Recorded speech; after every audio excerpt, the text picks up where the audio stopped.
আসসালামু আলাইকুম রহমতুল্লাহি আবরাকাতুহু। পরীক্ষার্থীরা, আশা করি তোমরা সকলেই ভালো আছো।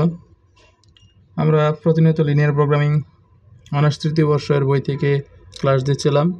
আমরা ইতিপূর্বে লিনিয়ার প্রোগ্রামিংয়ের প্রথম অধ্যায় কনভেক্স সেট, উত্তল সেটের কিছু গুরুত্বপূর্ণ ক্লাস, বেসিক ক্লাস সহ একটি উপপাদ্য আপলোড করেছি। তোমরা হয়তো দেখেছো, যারা দেখো না তারা অবশ্যই দেখবা, কারণ পূর্বের বেসিক ক্লাসগুলো পরবর্তীতে যতগুলো উপপাদ্য আছে এই প্রথম অধ্যায়ের প্রত্যেকটার ক্ষেত্রেই দরকারি। যেমন একটা টপিক ছিল লাইন সেগমেন্ট, রেখাংশ। এটা অবশ্যই পরবর্তীতে উপপাদ্যগুলো প্রত্যেকটা উপপাদ্যের জন্যই জানা জরুরি। আজকের কথা বলবো না, আমি দেখাচ্ছি। আজকে তোমরা স্ক্রিনে দেখতে পাচ্ছ এখানে উপপাদ্য 2 দেখাও যে দুইটি উত্তল সেটের ছেদ ও একটি উত্তল সেট। দুইটি উত্তল সেটের ছেদ ও একটি উত্তল সেট। 13 সাল, 15 সাল এবং 17 সালে প্রশ্ন আসছে, তোমরা দেখতে পাচ্ছ। যদি আমরা বই থেকে দেখি উপপাদ্য 2, তাহলে দেখো বইয়ের মধ্যে থেকে যদি আমরা দেখি,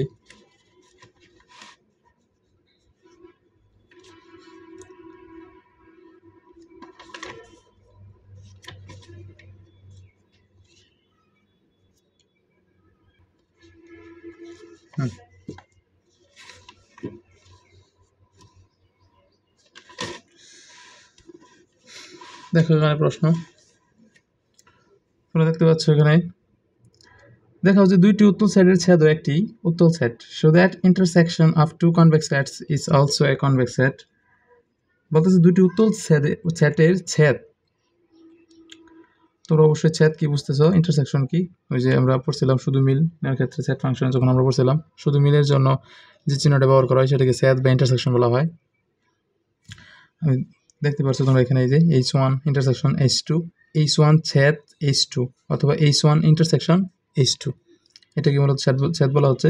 তারা এখানে মূলত প্রশ্ন হচ্ছে দুইটা উত্তল সেট দেওয়া থাকবে, আর দুইটা উত্তল সেটের সাথে আমরা যদি ছেদ বা ইন্টারসেকশন করি তাহলে আরেকটা উত্তল সেট আমরা পাবো, এরকম একটা প্রশ্ন।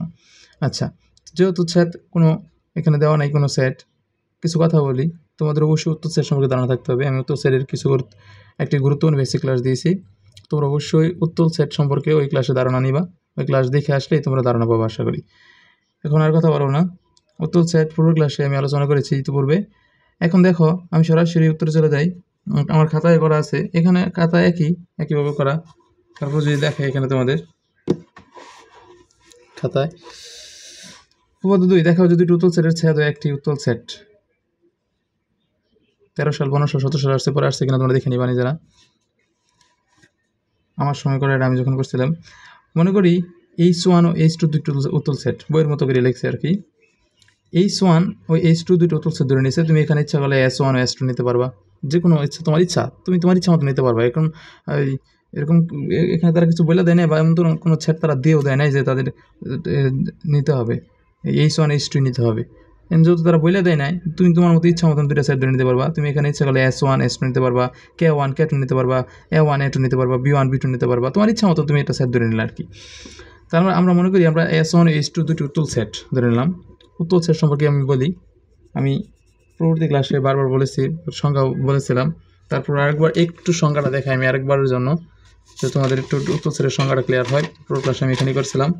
এস এর মধ্যে যে কোনো দুটি বিন্দু নেব, এস এর মধ্যে, এখানে এস, কিন্তু আমরা এখানে এই উপপাদ্যের ক্ষেত্রে এইচ ধরে নিছি, এই এস এর জায়গায় কিন্তু এইচ, এস এর ক্ষেত্রে আমরা এইচ, যদি আমরা H1 কল্পনা করি, H2 এর ক্ষেত্রে কিন্তু একই, H1 কল্পনা করি আসতে জায়গায়, তাহলে H1 এর মধ্যে যে কোনো দুটি বিন্দু নেব, এদের লাইন সেগমেন্ট গঠন করব।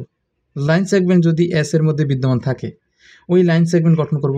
লাইন সেগমেন্টের জন্য আমরা তার গাণিতিক ডেফিনেশন, এটাও তোমাদের একবার দেখাই, এখানে পড়াইছি। এখানে লাইন সেগমেন্টের বেসিক ক্লাসে আমরা বুঝিয়েছি, তোমরা অবশ্যই লাইন সেগমেন্টের বেসিক ক্লাসটা দেখবা। এই যে ইউ, এটা ইউ লাইন সেগমেন্টের গঠন করছে, যে গাণিতিক ডেফিনেশন এটা lambda x plus 1 minus lambda y. এটা প্রত্যেকটা পদের জন্য জরুরি, ওদের তোমরা অবশ্যই দেখবা। তারপর দেখো লাইন সেগমেন্ট যদি এস এর মধ্যে বিদ্যমান থাকে তাহলে এস কে উত্তল সেট বা কনভেক্স সেট বলে। এক কথায় এস এর মধ্যে যে কোনো দুটো বিন্দু নেব, যেমন এই যে দুটো বিন্দু নিচ্ছি আমরা, ধরো এক্স আর ওয়াই, এই দুটো বিন্দুর মধ্যে একটা রেখাংশ তৈরি হবে। লাইন সেগমেন্ট ইংলিশ, এটার বাংলায় হয়েছে রেখাংশ। এই লাইন সেগমেন্টের বাংলা হলো রেখাংশ। তাহলে এই যে লাইন সেগমেন্ট আমরা যে দুইটা বিন্দু নিলাম এক্স আর ওয়াই, ধরো এক্স আর ওয়াই দুইটা বিন্দু নিছি এস এর মধ্যে, এক্স আর ওয়াই নিয়ে দুইটা বিন্দু নিয়ে এটা রেখাংশ তৈরি হলো না, একটা সংযোগ রেখাংশ তৈরি হলো না দুইটা বিন্দুর মধ্যে। তার মধ্যে কিন্তু আরো অসংখ্য অসংখ্য শত শত হাজার হাজার লক্ষ লক্ষ বিন্দু দিয়ে কিন্তু এই লাইন সেগমেন্টটা গঠিত হয়েছে বা এই রেখাংশটা এই তৈরি হয়েছে। এই যে রেখাটা ভিতরে এক্স থেকে ওয়াই পর্যন্ত সংযোগ রেখাটা এটা তৈরি হয়েছে অসংখ্য বিন্দু দ্বারা কিন্তু গঠিত। এই অসংখ্য বিন্দুর সেটটাই কিন্তু ইউ দ্বারা প্রকাশ করতেছে, অসংখ্য বিন্দুর সেটটাই কিন্তু ইউ দ্বারা প্রকাশ করতেছে। ইউ সমান lambda x plus 1 minus lambda y. আর ওই যে অসংখ্য বিন্দু আছে না, ওই অসংখ্য বিন্দুর জন্য আমরা লাইন সেগমেন্ট গঠন করার পর আরো নতুন একটা রেখাংশ পাইতেছি না। আর আমরা এই এক্স ওয়াইয়ের মধ্যে কি এই এক্স ওয়াইটা যে রেখাংশটা লাইন সেগমেন্টের মাধ্যমে গঠন করছি, এই রেখাংশটা গঠিত হয়েছে। আর এটার গাণিতিক ডেফিনিশন হলো এটা এই লাইন সেগমেন্টের এই রেখাংশের গাণিতিক ডেফিনিশন হলো lambda x plus 1 minus lambda y. পুরো ক্লাস বুঝেছি, তোমরা অবশ্যই ক্লাস দেখবা, তাহলে সহজ লাগবে আরো। আর আমরা বলতেছিলাম এক্স ওয়াই, যেহেতু আমরা দুইটা বিন্দু ধরে নিয়েছিলাম এক্স ওয়াই, ওই যে দুইটা বিন্দু নিয়েছি আমরা বিন্দু নেব এক্স ওয়াই নিলাম। আর এই এক্স ওয়াই যদি এই যে আমরা একটা সেট নিয়েছিলাম না এইচ ওয়ান, এটার মধ্যে বিদ্যমান থাকে, তাহলে এই এস হইল একটা কনভেক্স সেট বা উত্তল সেট। এক কথায় আমরা যে দুইটা বিন্দু নেব, এই দুইটা বিন্দু যে সেটটা নেব, এই সেটের ভিতরে থাকলেই ওই সেটটাকেই বলা হবে উত্তল সেট।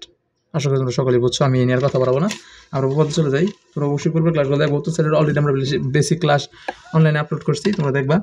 তারপর দেখো আমরা এইচ ওয়ান এইচ টু, তোমরা ইচ্ছা মতন S one A one B one B two যাই ধরে নিবা। এইচ ওয়ান এইচ টু দুটো উত্তল সেট। তারপর আমরা এই যে এক্স ওয়াই দুটো বিন্দু নিছি, দুটো বিন্দু নিয়ে আমরা বলতেছি বিলংস টু, তোমরা জানো এই কথার মানে কি, x y belongs to h one, x y belongs to h one, এই কথা x y belongs to h one এই কথার মানে কি, এই যে এইচ ওয়ানের মধ্যে এক্স ওয়াই বিন্দু দুটো আছে, আবার একইভাবে এইচ টু এর মধ্যেও কিন্তু এই দুটো বিন্দু আছে, তাই না? এই যে ইন্টারসেকশনের কথা মানে কি আমরা জানি, মিল না? এইচ ওয়ান ও এইচ টুর মধ্যে এই এক্স ওয়াই কিন্তু মিল, মানে এই এইচ ওয়ানের ভিতরেও এক্স ওয়াই আছে, এই এইচ টুর ভিতরেও কি আছে এক্স ওয়াই আছে। এটি ইন্টারসেকশন চিহ্ন, মানে মিল, শুধু মিলগুলো বোঝায়। তাহলে এক্স ওয়াইও কিন্তু এইচ ওয়ানের ভিতরে আছে, এই এক্স ওয়াই কিন্তু এইচ টু এর ভিতরেও আছে। তার মানে আমরা যদি এখন একটা লাইন সেগমেন্ট গঠন করি, আর লাইন সেগমেন্টের জন্য আমাদের শর্ত আমরা জানি খুব ভালো করে, যে শূন্যের চেয়ে ল্যামডার মান বড় অথবা সমান, একের চেয়ে ছোট অথবা সমান, এটা হচ্ছে ল্যামডার মান, আমরা খুব ভালো করে জানি। অবশ্যই তোমরা লাইন সেগমেন্টের ক্লাসটা দেখবা, লাইন সেগমেন্টের একটা আলাদা বেসিক ক্লাস আমরা আপলোড করছি অনলাইনে, প্রথম ক্লাসটাই। এখন দেখো এই যে এটার মানে তোমরা যদি x belongs to intersection b মানে কি, এক্স এর মধ্যেও আছে, আবার এক্সটা কি বি এর মধ্যেও আছে। এই এস একটা সেট, এই এস এর ভিতরে এক্সট্রা আছে, আবার বি সেটের ভিতরেও কি এক্সট্রা আছে। এই যে ইন্টারসেকশন থাকার কারণে এবং দিচ্ছে, তোমরা অলরেডি বর্ষ ইন্টারমিডিয়েট থেকে পড়ে আসছো। তারপর দেখো লাইন সেগমেন্ট গঠন করলাম, তাহলে লাইন সেগমেন্ট গঠন করলে আমরা অবশ্যই জানি, আমরা প্রথম উপপাদ্য হতে জানি, প্রথম উপপাদ্য আমরা পড়ছি, এই যে প্রথম উপপাদ্য, এই যে দেখো যে আর এন জগৎ যদি সমতল উত্তল সেট, তখন আমরা করে দেখছি এখানে যে এই যে এই লাইন সেগমেন্ট গঠন করছে, এটা কিন্তু একটা সেটের অন্তর্ভুক্ত, উত্তল সেটের অন্তর্ভুক্ত, এটাও কিন্তু এই যে একটা উত্তল সেট হয়েছে। এই যে লাইন সেগমেন্ট গঠন করার ফলে কিন্তু উত্তল সেট হয়েছে, আর প্রথম উপপাদ্য পড়ছি এটা।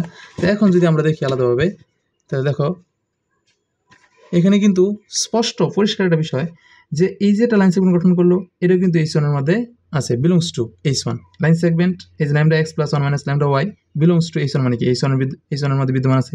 আবার একইভাবে এইচ টু এর মধ্যেও কিন্তু লাইন সেগমেন্টটা বিদ্যমান আছে, যেহেতু এক্স ওয়াই দুটো বিন্দু, তাই না? অবশ্যই এক্স ওয়াই দুটো বিন্দুর একটা আমরা যদি বিন্দু সময়ের দ্বারা যদি কোনো রেখাংশ তৈরি করি, তাহলে একটা রেখাংশটা লাইন সেগমেন্ট গঠন করবে। আর যেহেতু লাইন সেগমেন্ট একটা রেখাংশ, লাইন সেগমেন্ট বারবার ইংলিশে বলতেছি, লাইন সেগমেন্ট মানে রেখাংশ, প্রথম ক্লাস তোমরা অবশ্যই দেখবো, আমি বাংলা তো এখানে বলে দিছি। একটা রেখাংশ তৈরি করবে, এক্স ওয়াই দুটো বিন্দুর মধ্যে রেখাংশ তৈরি করবে না, এই জন্য দেখেছিলাম এই যে এক্স ওয়াই, এক্স আর ওয়াইয়ের মধ্যে এই যেটা রেখাংশ রয়েছে, এই রেখাংশ যে গঠিত হয়েছে শত শত লক্ষ লক্ষ বিন্দুতে, এই বিষয়টা কিন্তু লাইন সেগমেন্ট বলা হচ্ছে। আর লাইন সেগমেন্টের গাণিতিক ডেফিনিশন কিন্তু এটা বারবার দেখাচ্ছি, খুব ইম্পর্টেন্ট, এটা বুঝতে হবে, এটা মাথায় রাখতে হবে, বারবার লিখবা, লিখলে মাথায় চলে আসবে।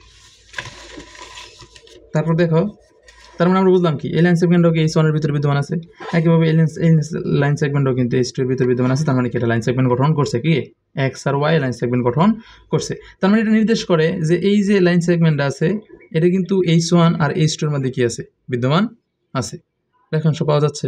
আচ্ছা, যেহেতু পাওয়া যাচ্ছে, তার মানে আমরা বলতেই পারি যে h one intersection h two, মানে এইচ ওয়ানের সাথে এইচ টু এই দুইটা সেট যদি আমরা ছেদ করি, এই দুইটা সেটের সেটও কিন্তু একটা উত্তল সেট আমরা পাবো। এটাই কিন্তু প্রমাণ, একদম সহজ একটা প্রমাণ। আশা করি তোমরা সকলেই বুঝছো, এত কঠিন না।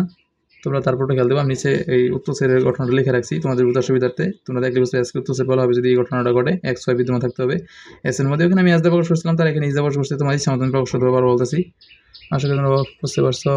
আজ এই পর্যন্তই, সবাই ভালো থেকো, সুস্থ থেকো। আসসালামু আলাইকুম রহমতুল্লাহি ওয়া বারাকাতুহু।